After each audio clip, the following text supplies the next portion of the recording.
Welcome to the SwimSwam podcast. I'm your host, Coleman Hodges. Joining me today, we've been going back and forth for weeks now. I'm very excited to get him on. Auburn alum, NCAA All-American, Canadian national teamer, and now coach for the Spartans Aquatic Club, Karl Krug. Karl, how you doing, man? Good. How are you? Thanks for having me on.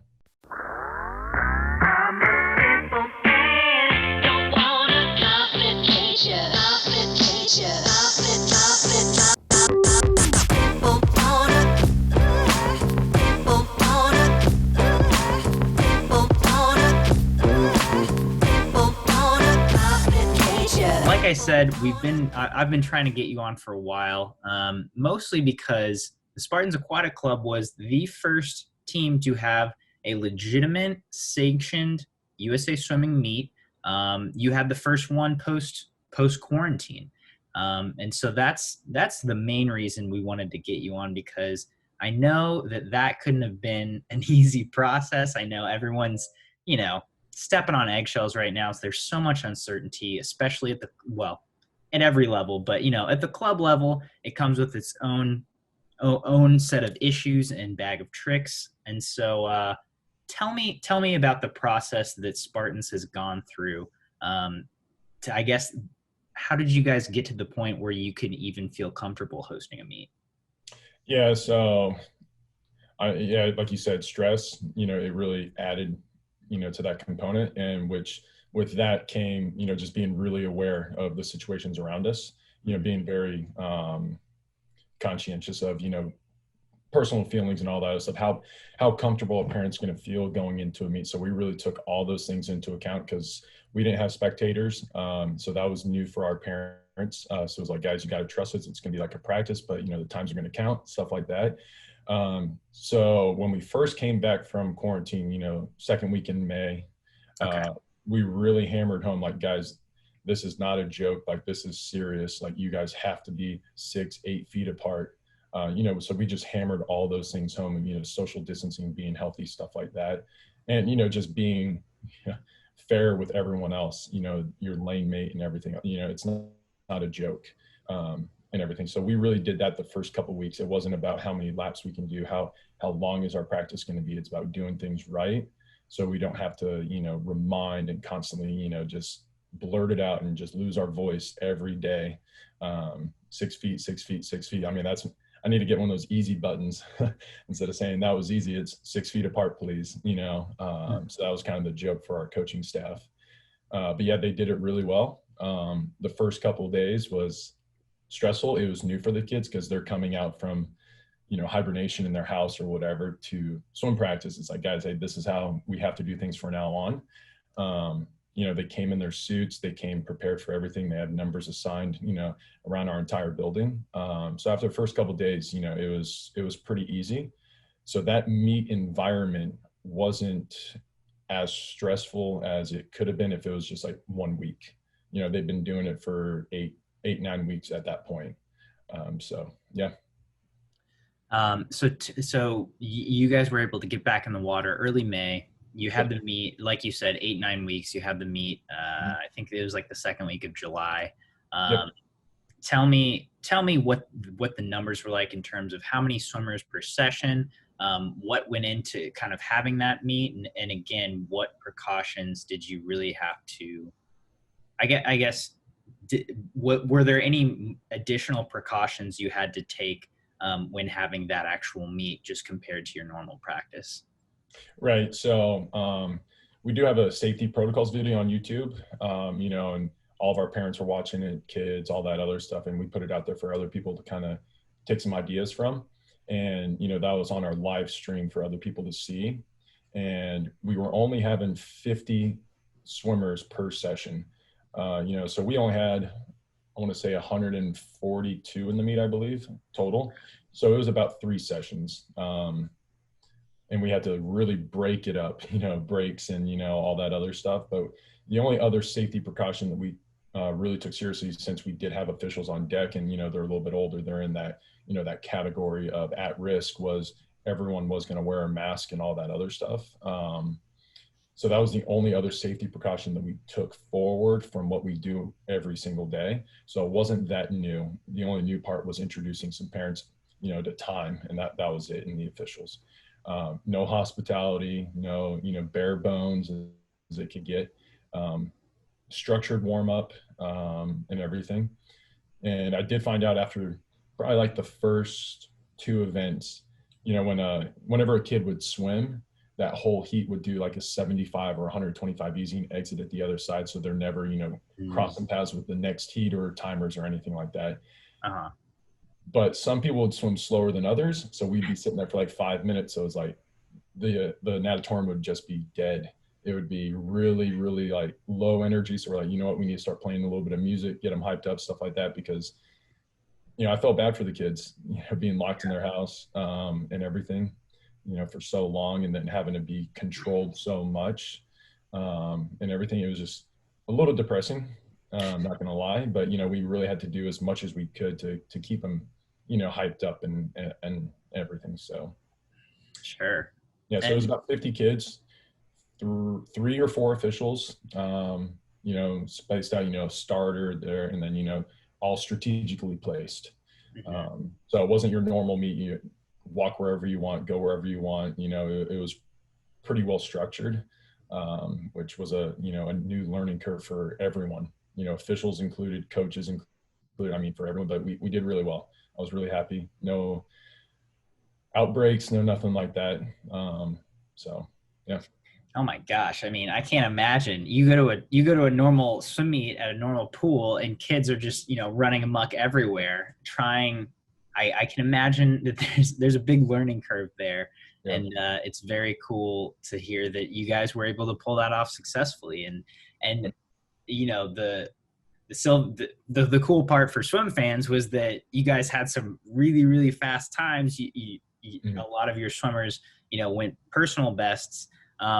Tell me a little bit about what you guys were doing, the few weeks leading up to that meet, and what you could kind of expected as a coach to see out of your athletes. Yeah. So during quarantine, we were having, your daily, weekly Zoom meetings with your kids and groups and stuff like that. We were giving them, posting volunteer workouts and stuff like that, dry land emphasis. And, some of our kids are lucky enough to have a backyard pool or access, to an endless pool and stuff like that.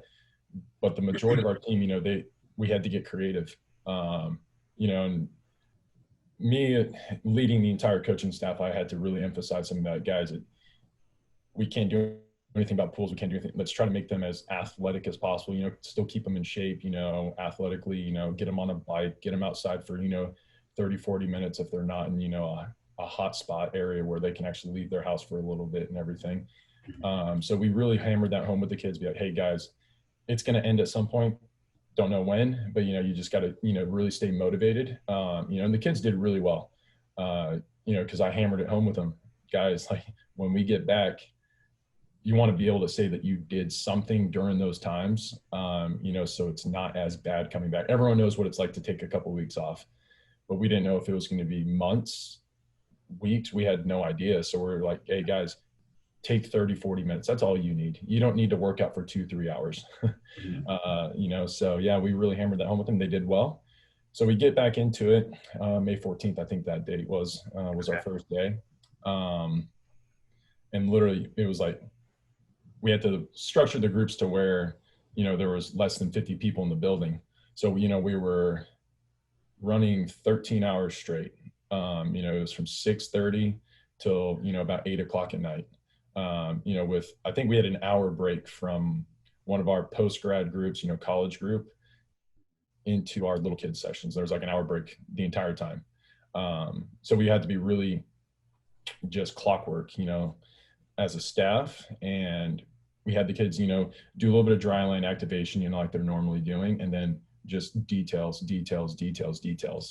When we first got back, doesn't matter if you're going to swim 10,000 the first day or 1,000, let's hammer home like streamlines, push-ups, hey, I don't like the word fresh slate or the phrase, that just kind of comes from like a bad term, I guess. It was like, hey guys, you have an opportunity, to do something better than you would have normally done if we didn't have this.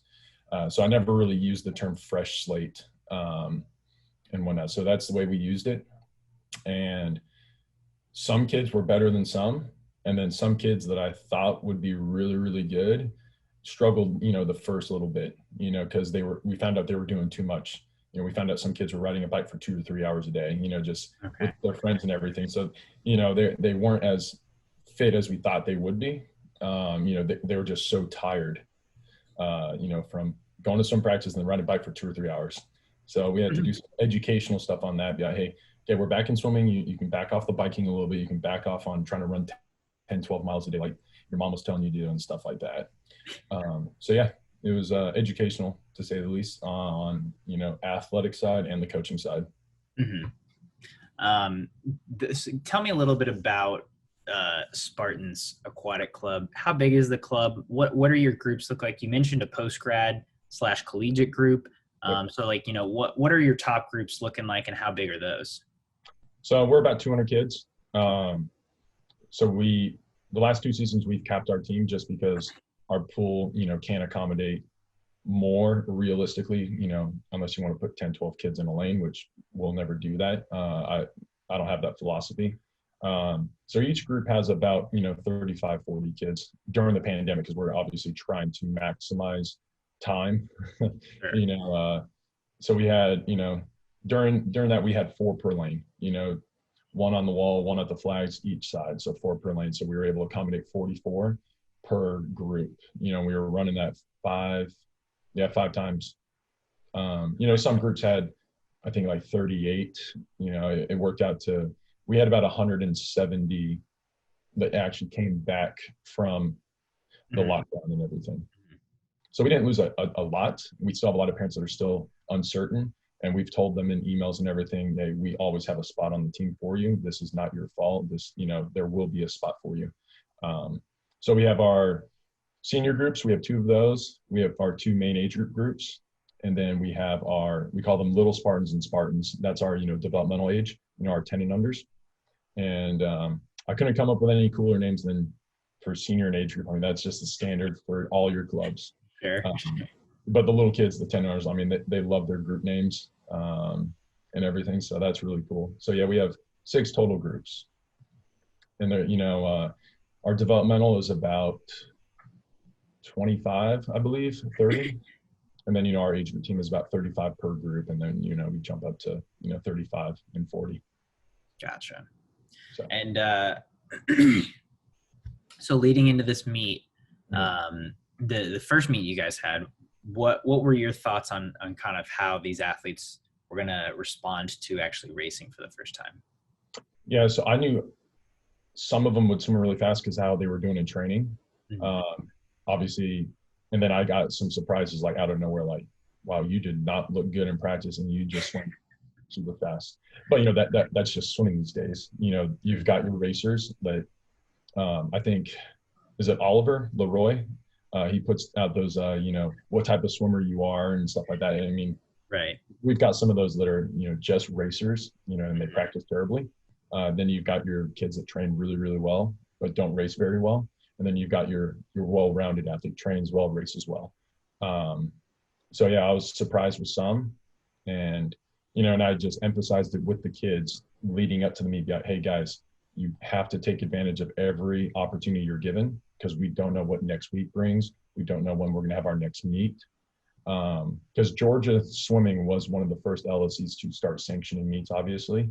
But that came with tight restrictions from USA Swimming. So I had to send out emails, hey guys, I keep getting asked by parents, you guys are asking me when our next meet is gonna be. I don't know. And that was the complete honest truth. It's like, we don't know. Especially with, numbers, fluctuating and all that other stuff. We just didn't know.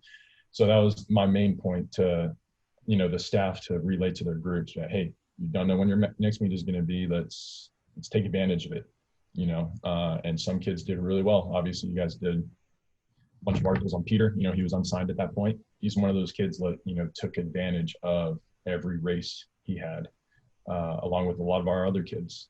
We had some kids that didn't have juniors, leading into this meet that got juniors. So that was really cool, and everything. Yeah. Tell me a little bit more about Peter. Like you said, we've covered him quite a bit. He's gone like, 10 best times in 10 races or something like that recently in the last month, I think, committed to Georgia. What were you expecting coming from him? Is he one of those kids who trains really well, or is he more of just a pure racer? So best way to describe Peter is a summer league swimmer that swims year round. He likes to race. He likes to, play games and stuff like that, sharks and minnows and everything. He's your full-fledged summer league swimmer that swims year round. And Oh he only did summer league up until he joined us a couple years ago, to be honest. yeah. Okay. So, I mean, I want to say he's green, but he's just now getting into like the full training fledge of swimming. So I mean, he does everything we ask. Like if we're like, hey Peter, you're doing distance today, and he's like, okay, all right, and he goes after it. He never has a bad attitude, so he's one of those good kids. Mm-hmm. And when I called Georgia about him, I was like, hey, this is a Georgia kid. You're gonna want this kid. If you tell him to do a 3,000 butterfly and it's going to make his 53 faster, he'll do it. He'll break stroke and stuff like that. He's just one of those kids. But it's a culture that we have on that senior group. They all hang out together like during quarantine. I'm a big mountain biker, so I was taking my bike out to go mountain biking. I would pass some of them and they were all hanging out, all like 10, 12, 15 of them, riding bikes together. That's just the culture that we have here. And, they've just done a good job and everything. Yeah, for him to hit 10 out of 10, it really got the juices flowing for everyone else as well. They're like, hey, if he can do it, I can do it. And that's what I kept saying. I'm like, guys, he's not 6'8". He's not the most physically gifted athlete. He just works really hard. And then this was what happens. And then they started like really honing in on that. And they're like, oh, okay, yeah. And then we just started seeing drop after drop after drop. So. Which again, we see that in swimming anyway. You see someone else swim fast, and you're like, hey, I want to swim fast. But super cool to have that, still occur in an environment like this. You touched on the team culture, and I want to get into that a little bit more. Again, obviously you had a very elite career in swimming, which I would like to talk about in a little bit. But how long have you been with Spartans, and what do you feel like you have brought to that culture as the head coach? So actually, I started in 2016. Okay. Funny story. My wife's the aquatics director here. She's been teaching, yeah, so that helps, right? Especially during this situation, pandemic and pool time and all that other stuff. Yeah. And so she's been a teacher here since 2015, and I retired in 2016. And I've always wanted to coach. Just kind of pass it on and everything. And so we were talking, the pool was only used for high school swimming, and water polo. So it sat empty, for like 9 months out of the year. It was like, we could really do something special here. So we started it. By the end of our first year, I think we were 40 or 50 kids. Okay. But then we literally just exploded after that. Our third year, we reached our max of 200, 205, 210. We've been out there ever since. And I just wanted to bring that high level competitive atmosphere that I had in college and everything to the high school environment. I don't know if you've ever been here for like a high school meet or anything like that. But Georgia swimming high school is different than anywhere else. And it's crazy. The kids actually relate it bigger than juniors, if that makes sense. Because we do a lot of mental training. We have a sports psychologist that works with us and everything. Okay. And one of his big points was like, guys, why are you making high school state bigger than some of the biggest meets you've ever been to? He's like, oh, it's high school state. Are you kidding me? And so we've really had to work on that. But it's just different. And I've learned that over the last couple of years as well, as how big some of these kids make these meets. I'm from California, which is massive. They swimming is huge there. Obviously, you've got Mission Viejo, you've got some of the biggest club teams in America there. But the high school swimming here, it's just different. I don't know how quite to describe it, but it is, especially summer league. I mean, as you know, the summer league here, it's the biggest in the country. You got, I think, I don't know, like 40, 50,000 kids that participate every year in summer league. And it's just different. So, and that translates over to high school and everything else. And I've had to talk to the kids a lot about the possibility of not having high school swim. That may very well be, and some of them are just depressed about it. That's what they train for, that's what they work for. But it's the hand we've been dealt the last couple months. So yeah, I've really just tried to pass down what I learned in college Mm-hmm. from that high level competitive atmosphere down to the club level. Because obviously that's what you kind of want to emulate, what the best in the world or the best in the country are doing. So why not do that at the grassroots level? Club swimming and everything else. Because some of these kids won't swim past high school. So give them, give them a taste of that and everything that I experienced and was blessed to have. So. Sure. And so again, you mentioned, yeah, you guys work with a sports psychologist.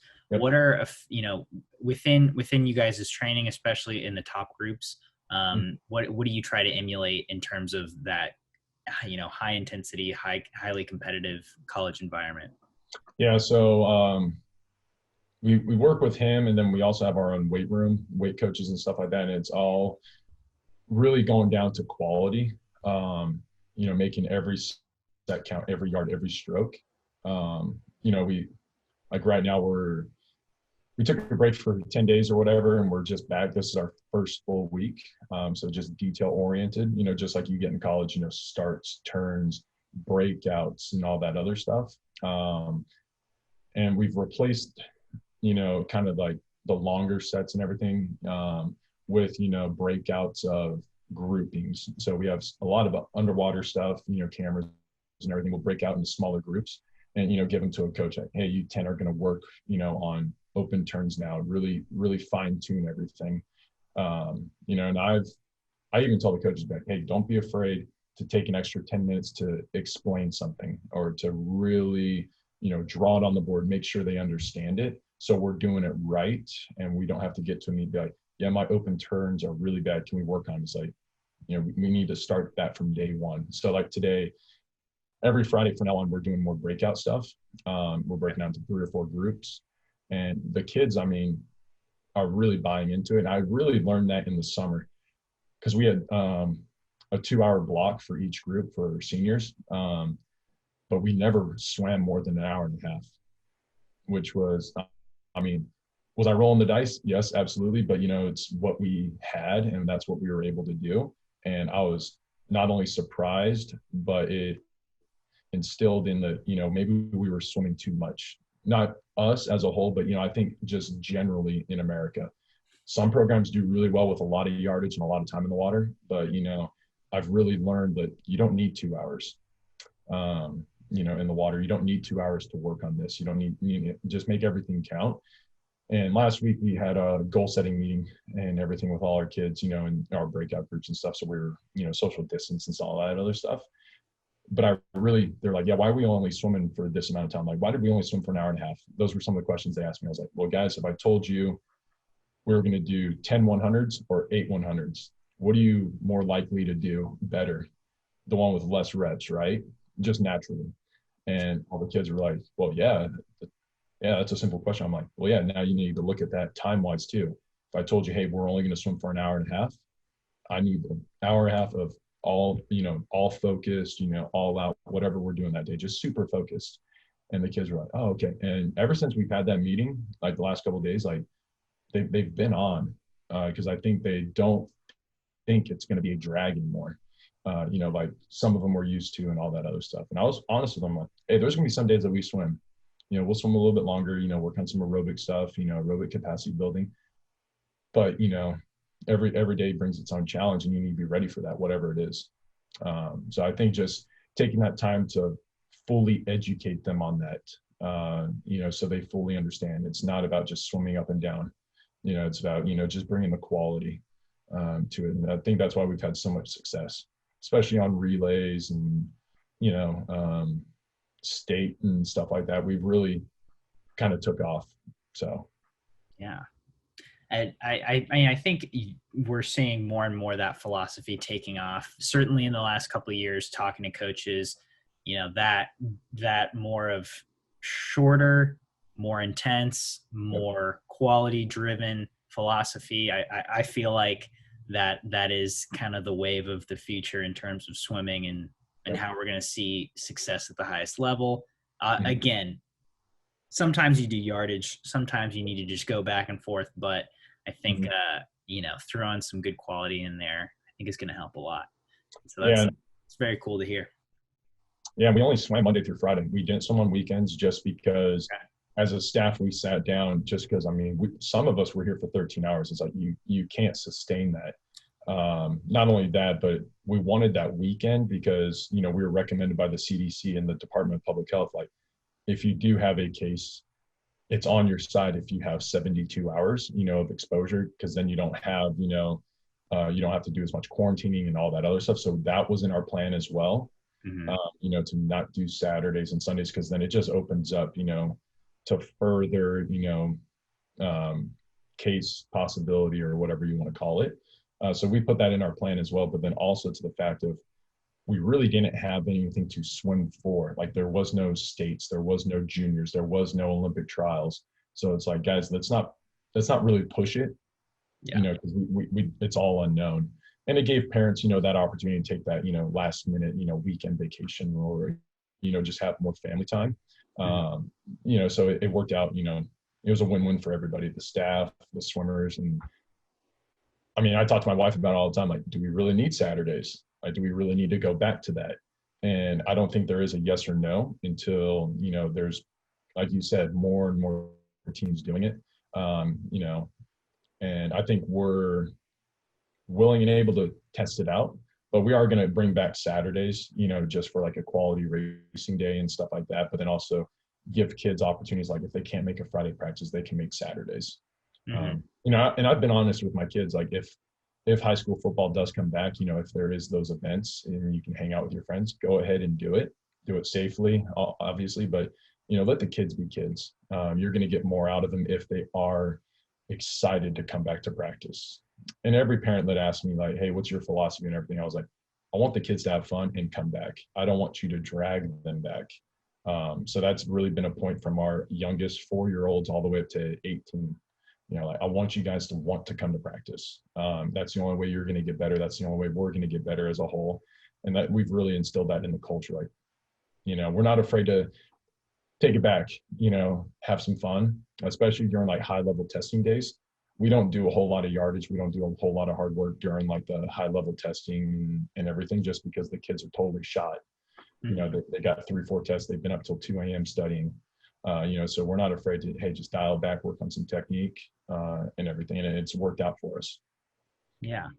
And again, the coaches I've talked to the last year or two, scheduling wise, it's been super fun to hear some people say, oh, like I gave my high school age swimmers, like they didn't have morning practices. Mhm. And then, my 16-year-old boys like grew 4 inches in six Yeah. months because they were able to sleep. Or like, we take Friday nights off because so that Yep. they can go to football games. And like Mhm. you said, who knows if that's going to happen now, but Yep.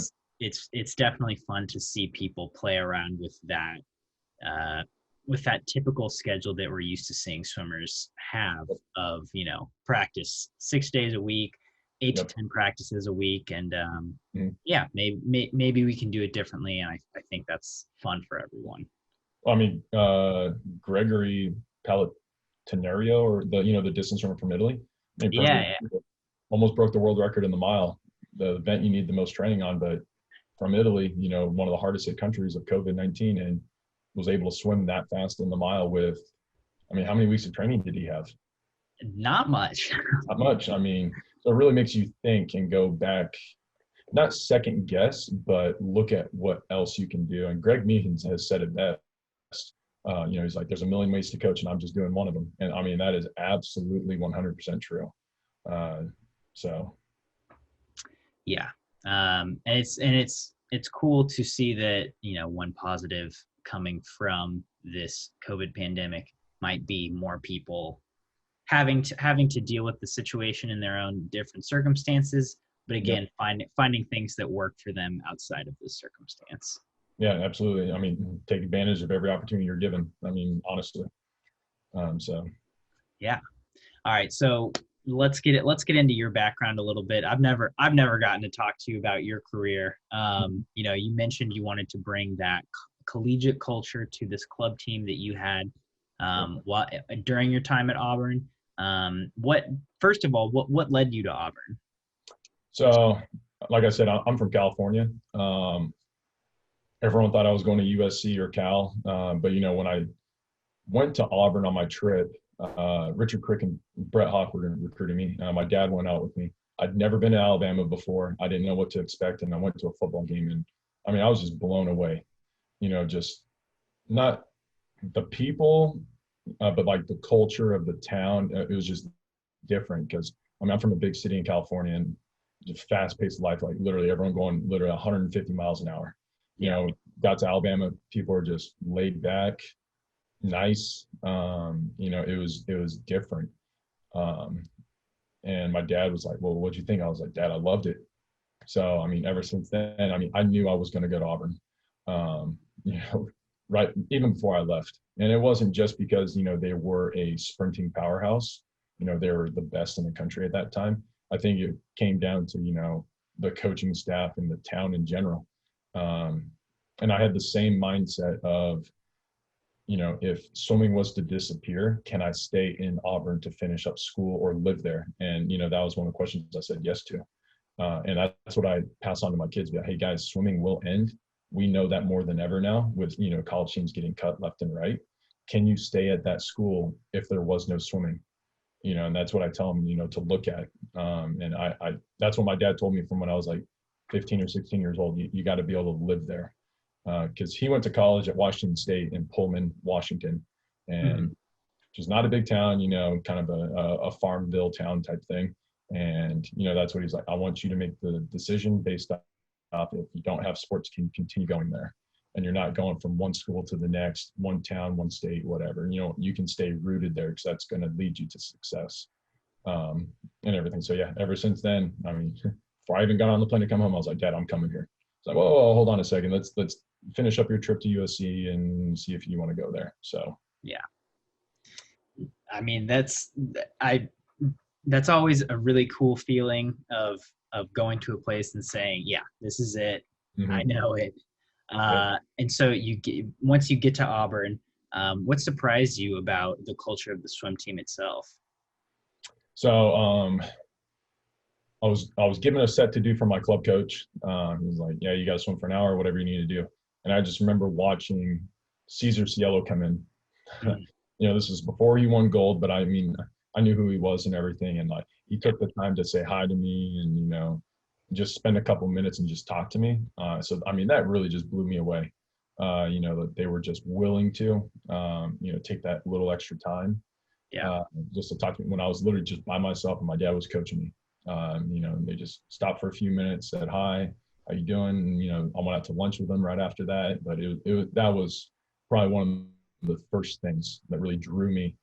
Yeah, I can spend, the next 5-10 years here for sure. Mm-hmm. And yeah.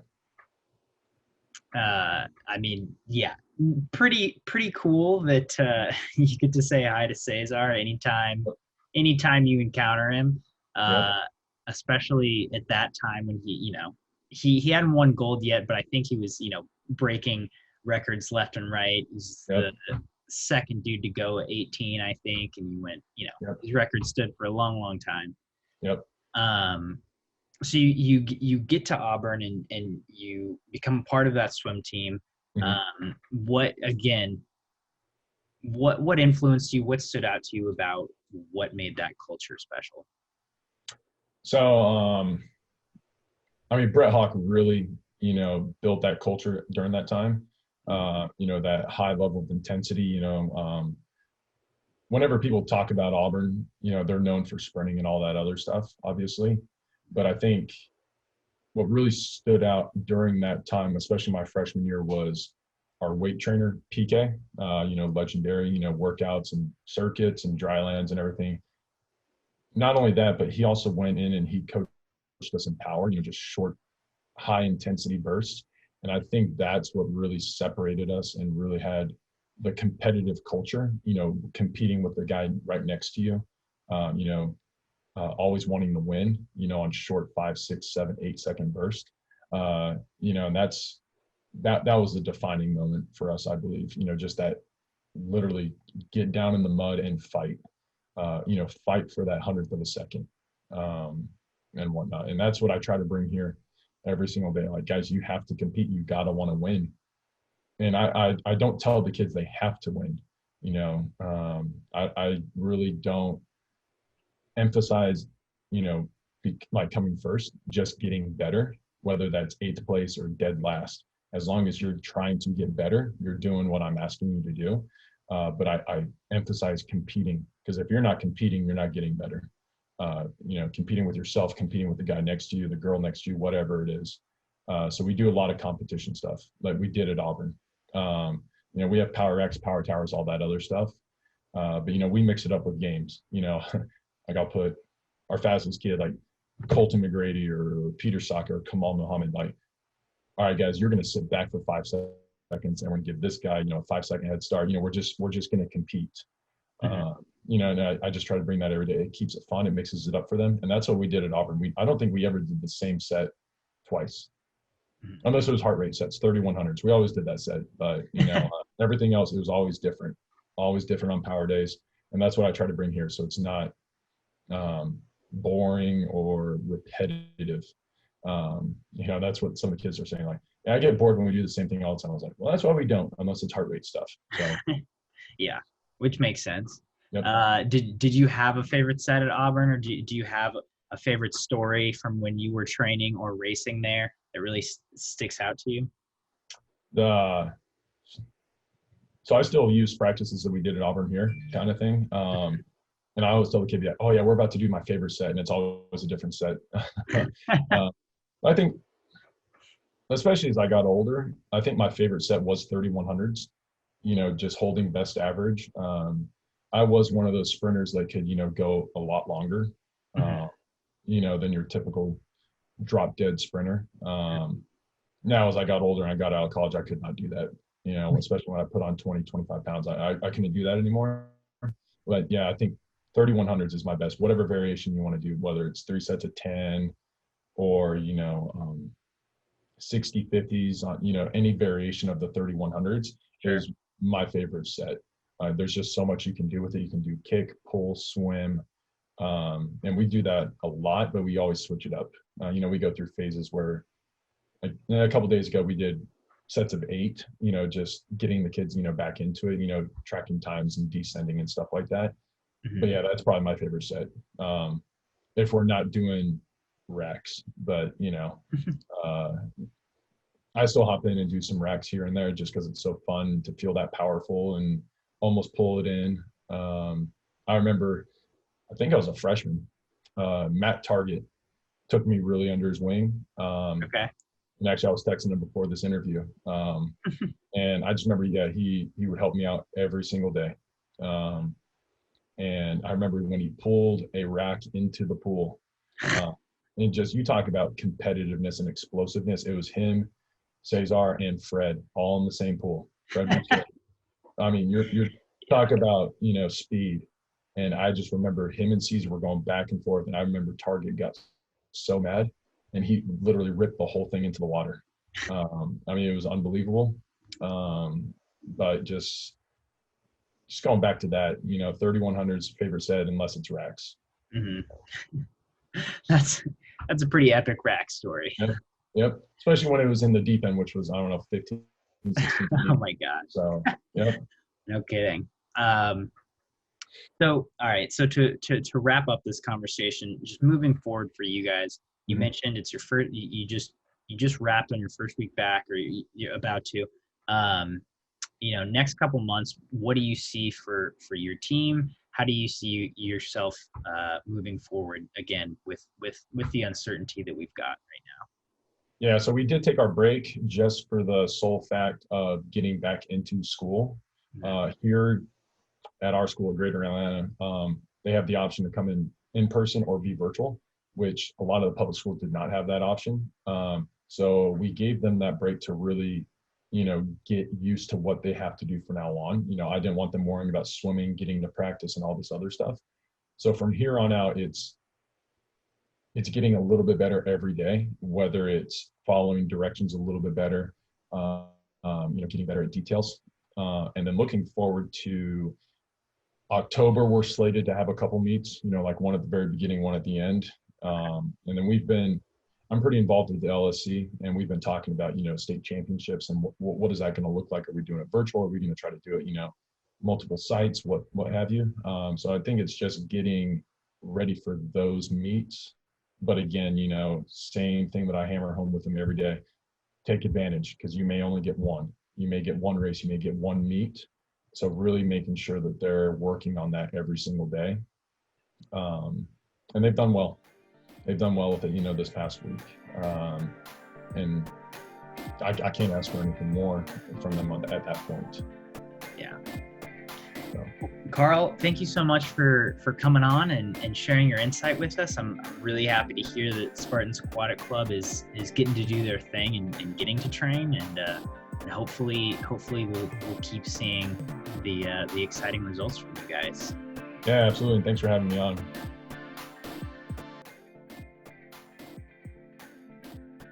You've been listening to the SwimSwam podcast. Stay tuned for new episodes every week.